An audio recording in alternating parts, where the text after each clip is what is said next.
लें जी जनाब, मैच ख़त्म हो गया। पाकिस्तान ये मैच हार गया। 7 विकेटों से भारत ने ये मुकाबला जीत लिया। दुख इस बात का नहीं है कि पाकिस्तान हार गया या भारत जीत गया। दुख इस बात का है कि आपने मुकाबला ही नहीं किया। आप फंस के रह गए। आप बिल्कुल वन साइडेड ये मुकाबला हार गए। खैर 127 का टारगेट था। मेरी प्रिडिक्शन तो ये थी कि भारत 15 ओवर से पहले चेस कर लेगा, लेकिन बहरहाल मैं गलत साबित हुआ। जो मिड इनिंग्स में मैंने ये प्रिडिक्शन की थी, भारत को इस टारगेट को अचीव करने में 15.5 ओवर लगे। यानी मेरी प्रिडिक्शन से 5 गेंदें ज़्यादा भारत ने टाइम स्पेंड किया इस टारगेट को हासिल करने के लिए। लेकिन ऐसा क्यों हुआ? बात सीधी और साफ है। पाकिस्तान ने जब ये मैच शुरू किया तो साइम अयूब, जो कि बैटिंग छोड़ के अब बॉलर बन चुके हैं, तो फिर मेरा ख्याल है उनके ओपनर आने का फ़ायदा नहीं है, उनको मिडिल ओवर में आना चाहिए। बहरहाल ओपन करने आए और विकेट थ्रो करके चले गए। मोहम्मद हारिस साहब जनाब हीरो बनने के चक्कर में हार्दिक पांड्या को उन्होंने कुछ नहीं कहा। बुमराह के ओवर में छक्के मारने की ट्राई की। हालांकि हार्दिक पांड्या वो वीक लिंक थे जो सारी दुनिया बात कर रही थी कि पाकिस्तान अगर इस मैच में किसी खिलाड़ी को अटैक करेगा, चांस लेगा, तो वो हार्दिक पांड्या है। फ़खर जमान बैटिंग करने आते हैं, एक LBW अपील होती है, अंपायर आउट देता है, लेकिन बच जाते हैं, रिव्यू लेते हैं। संभाल लिया था पाकिस्तान ने। पावर प्ले में पाकिस्तान का 42 स्कोर था, 2 खिलाड़ी आउट थे। पावर प्ले सरवाइव कर लिया था पाकिस्तान ने। लेकिन जो पावर प्ले के बाद तमाशा लगाना, वो नाकाबिले बर्दाश्त था जो पावर प्ले के बाद हुआ। वहीं से पाकिस्तान मैच हारा, और वहीं से ना सिर्फ हारा बल्कि वन साइडेड मैच हो गया और हार गया। और वही हमारी इस वीडियो का टाइटल है कि जो ये वन साइडेड अफेयर हुआ है, क्यों हुआ है। Pakistan can not play spin, that's all. बात खत्म। पाकिस्तान स्पिन नहीं खेल सकता, नहीं खेल सकता, नहीं खेल सकता। आपने अफगानिस्तान को मारकर देख लिया कि हम बड़े सुतरम खान बन गए। सर, अफगानिस्तान के जो स्पिनर्स हैं वो वर्ल्ड क्लास नहीं हैं। 170-180 का प्लेटफॉर्म सेट हो चुका है। ठीक है, आपसे 200 की उम्मीद नहीं थी, 200 चांस पे था। पहली बात तो यह कि आपने जो बैटिंग का फैसला किया, वो फैसला ही अपने आप में गलत था। आपने कहा कि यहाँ पे सेकंड बैटिंग करने वाली टीम हार रही है। सर, वो अफगानिस्तान थी जो हार रही थी, वो UAE थी जो हार रही थी, वो ओमान थी जो हार रही थी। लेकिन कल के मैच में क्या आपने नहीं देखा कि एक निस्बतन बेहतर टीम यानी श्रीलंका बांग्लादेश के खिलाफ 140 आराम से 15 ओवर में चेस कर गई? क्या आपने नहीं देखा था कल? जो आज आपने क्यों फिर पहले बैटिंग करने का फैसला किया? और ये बिल्कुल एक हलवा विकेट थी, आसान विकेट थी, जिस पे भारतीय बल्लेबाजों ने संभल कर खेला। पावर प्ले के बाद, पावर प्ले में तो धमाल मचाया उन्होंने, पावर प्ले के बाद संभल कर खेला और आराम सुकून से खेलकर मैच जीत लिया। इस विकेट में कुछ भी नहीं था। ये खतरनाक विकेट नहीं थी। ये बांग्लादेश के टर्निंग स्क्वायर नहीं थे, रैंक टर्नर्स नहीं थे ये, जहां इतना इतना बड़ा बॉल स्पिन हो रहा हो। आसान विकेट थी। आपने पहले बैटिंग करने का फैसला किया, गलत फैसला था आपका। लेकिन चलो 180-90 करते, मैच में जान लाते। आपके बैटर्स गलत तरीके से शॉटें मार के आउट हो रहे थे। साहिबजादा फरहान 44 गेंदों तक क्रीज पे स्टे किया, लेकिन सिर्फ 40 रन बनाए, 3 छक्के मारे। इट मींस के साहिबजादा में सलाहियत थी, लेकिन डॉट खेल रहे थे। कुलदीप यादव अच्छी बॉल कर रहा था, विकेटें मिल रही थी उसको, आप विकेटें दे रहे थे, थ्रो कर रहे थे। साइम बैटिंग में कंप्लीट फ्लॉप है। साइम बॉलर के तौर पे बहुत अच्छे हैं। अब मैं बॉलिंग पे आऊंगा। बॉलर साइम बहुत अच्छा बन गया है, अपनी औकात से बढ़ के बॉलर बन गया है। He is more than a part time bowler from now on. But batting day by day batting गिर रही है, क्योंकि नंबर 3 की जो बैट्समैन अब आ रहा है मोहम्मद हारिस, वो तो खुद एक चलती फिरती विकेट है। वो खुद क्या कहता है, मैं एक बॉल का मेहमान हूं, उसको रोल वो दिया गया है।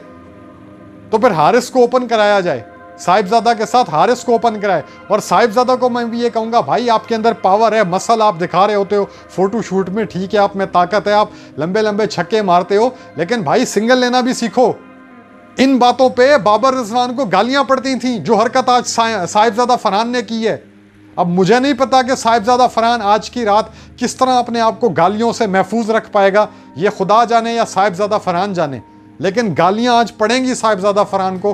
पूरे सोशल मीडिया पे तमाम तज्जिया निगार कहेंगे कि ये रिप्लेसमेंट है बाबर रिजवान की, क्योंकि बाबर और रिजवान 40 पर 44 बनाते थे तो गालियां खाते थे। आप तो 44 पर 40 बनाए हो। सलमान अली आगा 12 गेंदों पे 3 रन। इस तरह की हरकत बाबर रिजवान को टॉलरेट नहीं थी। आपके लिए बहुत मुश्किल हो जाएगा सलमान भाई, आप इससे बेहतर हो। लेकिन आपको जो लोग कहते हैं ना कि स्पिन को अच्छा खेलता है, क्वालिटी स्पिन को आगा अच्छा नहीं खेलता। वो अफगानिस्तान की स्पिन थी जो कि टॉप क्वालिटी स्पिन नहीं है।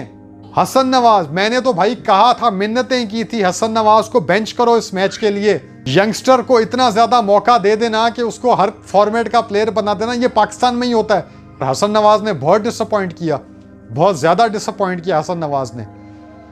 हसन नवाज को खैर डिसअपॉइंट उन्होंने किया जिन्होंने उसको बेंच नहीं किया आज के मैच के लिए। आपको एक हारिस रऊफ चाहिए था आज के मैच में, जो इस इनएक्सपीरियंस इंडियन बैटिंग लाइन में और तेज बॉल कराता, सरप्राइज करता उनको। बाकी आपके पास रन ही नहीं थे इतने। शाहीन आफरीदी ने एंड पे 16 पे 33 बनाया। यह शर्म की बात है पाकिस्तान के बल्लेबाजों के लिए, यह डूब मरने का मकाम है। भाई तेज खेलने का मतलब यह नहीं होता कि आप गलत बॉल पे शॉट मार के आउट हो जाओ। हर ओवर में 1 से 2 या 3 बॉलें छक्के चौके वाली होती हैं, उन बॉलों पे आप सिंगल निकालते हो, मुश्किल बॉलें डॉट खेलते हो, और जो छक्के वाली बॉल नहीं होती उस पर गलत शॉट मार के बल्ला घुमा के आउट हो जाते हो। ये इंटेंट नहीं होता। इंटेंट क्या होता है आपको अभिषेक शर्मा ने बताया। अभिषेक शर्मा पाकिस्तान के खिलाफ पहली मरतबा खेल रहा था, रख रख के छक्के मारे। 2 छक्के शाहीन को पहले ओवर में छक्का मार दिया। तो साइम खड़ा मुंह देख रहा था, यार मैं तो बैटिंग ऐसी कर नहीं पा रहा। फिर साइम अयूब ने बॉलिंग शानदार कराई आज, मैं मानता हूं बहुत शानदार बॉलिंग कराई। जिस तरीके से शुभमन गिल को आउट किया, एनीवेज इंडिया फिर भी जीत गया। हालांकि साइम ने 2 विकेटें निकाल के दे दी पावर प्ले के अंदर, बाकी स्पिनर्स कुछ नहीं कर सके, छक्के खाने लगे। सुफियान मुकीम बिल्कुल ऑफ टारगेट। मोहम्मद नवाज को पता नहीं क्या हो गया, वो फाइनल के बाद पता नहीं उनको क्या हो गया। पिछला मैच भी उनका अच्छा नहीं गया, ओमान के खिलाफ भी उनका मैच अच्छा नहीं गया, और आज तो बिल्कुल ही उन्होंने पैथेटिक किस्म की बॉलिंग की। अबरार भी अपने टारगेट पे नहीं था। शाहीन को वैसे छक्के पड़ रहे थे। साइम ने ही कोई बॉलिंग कराई आज जो कराई। अब साइम समझ गया कि बैटिंग चलती नहीं है, बॉलिंग में कोई अच्छा करो और नंबर बनाओ अपने। साइम को ऑलराउंडर बनाया है तो फिर साइम को मिडल ऑर्डर में फेंको, ओपनिंग में किसी और को रखो। वीडियो टाइटल की तरफ वापस आते हैं। ये एक वन साइडेड अफेयर था। पाकिस्तान इस मैच को जीत सकता था। पाकिस्तान ऐसी पोजीशन में आ चुका था कि मैच वो जीत सकता था। पाकिस्तान ने मिडल ओवर में 9 ओवर में 36 रन किए, 4 विकेटें गंवाई, वहाँ पे पाकिस्तान ने ये मैच हारा। वरना पाकिस्तान ने आखिरी 5 ओवर में 48 रन किए, 7 विकेटें आउट होने के बावजूद पाकिस्तान ने आखिर के ओवर्स में आखिरी 5 ओवर में 48 रन कर लिए। शुरू में भी पाकिस्तान ने समहाउ बुमराह वगैरह को मैनेज कर लिया, 42 बना दिए। दरमियान के जो 9 ओवर थे, जहाँ पे 90 ना सही तो 70 बनने चाहिए थे, 36 बने और 4 आउट हुए, तो 35 रन आपने वहाँ से कम किए।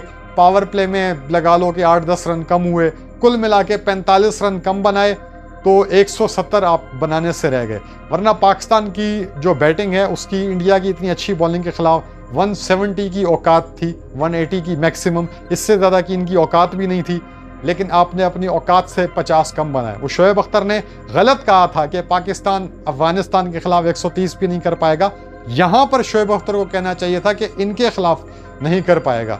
लेकिन बहरहाल पाकिस्तानी टीम को एक बात समझनी होगी मेरे भाई, छक्के मारना अच्छी बात है, अभी भी आप छक्के कम ही मारते हो, अभी भी आपके इंटेंट के नाम पे आप दुनिया से बहुत पीछे हो। छक्के मारना क्या होता है, ये फिल सॉल्ट और जॉस बटलर की बैटिंग देखो। पहले मैच में छक्के मारना क्या होता है, ये अभिषेक शर्मा और तिलक वर्मा की बैटिंग देखो, जिन्होंने कभी पाकिस्तान को नहीं खेला था लेकिन आज पेल के रख दिया। यहाँ से सीखें आप और अगले मैच में अच्छे से उस चीज़ों को अप्लाई करें, ठीक है। जिन गेंदों पे हमारे बैट्समैन छक्के सिंगल लेते हैं वो छक्कों वाली बॉलें हैं, और जो डॉट खेलते हैं वो सिंगल वाली बॉलें हैं, और जिन गेंदों पे गलत बॉलों पे चांस लेके आउट होते हैं वो भी सिंगल वाली बॉल है, वो छक्के वाली नहीं होती। आउट ऑफ फ्रस्ट्रेशन पर गलत शॉट मार के आउट होते हैं। बहरहाल किस्सा मुख्तसर ये है कि मिडल ओवर में पाकिस्तान बैटिंग के दौरान मैच हारा, जहाँ पाकिस्तान कम से कम 40 रन शॉर्ट था। वो 40 रन पाकिस्तान को एंड में खले। अगर ये 170-175 का टोटल होता, पाकिस्तान इंडिया को एक फाइट दे सकता था। बहरहाल पाकिस्तान से जीतने की उम्मीद वैसे भी नहीं थी किसी को, पर इस तरह पाकिस्तान वन साइडेड हारेगा एक यंग इंडियन टीम के खिलाफ, इसकी भी किसी को उम्मीद नहीं थी। तो इस वजह से हम कहेंगे पाकिस्तान फाइट करके हारता, हम एक्सेप्ट कर लेते। लेकिन पाकिस्तान का वन साइडेड तरीके से मैच हारना और स्पिनर्स के खिलाफ फंस जाना, वो भी एक ऐसी विकेट पे जो अच्छी बैटिंग विकेट थी, जहां स्पिनर्स के लिए बहुत ज़्यादा मदद नहीं थी, वहां पे पाकिस्तान का इस तरह का स्ट्रोक प्ले यकीनन मायूस कुन है। पाकिस्तान को अब आगे अगर पहुंचता है सुपर 4 में तो बहुत ज़्यादा तैयारी के साथ आना पड़ेगा। और हसन नवाज हो गए या इस तरह एक आध और खिलाड़ी टीम में आप देख लो, फ़हीम अशरफ को भी बरकत के लिए डाला हुआ है, तो मेरा ख्याल है कि ये 2 तब्दीलियाँ इस टीम में ज़रूरी हैं।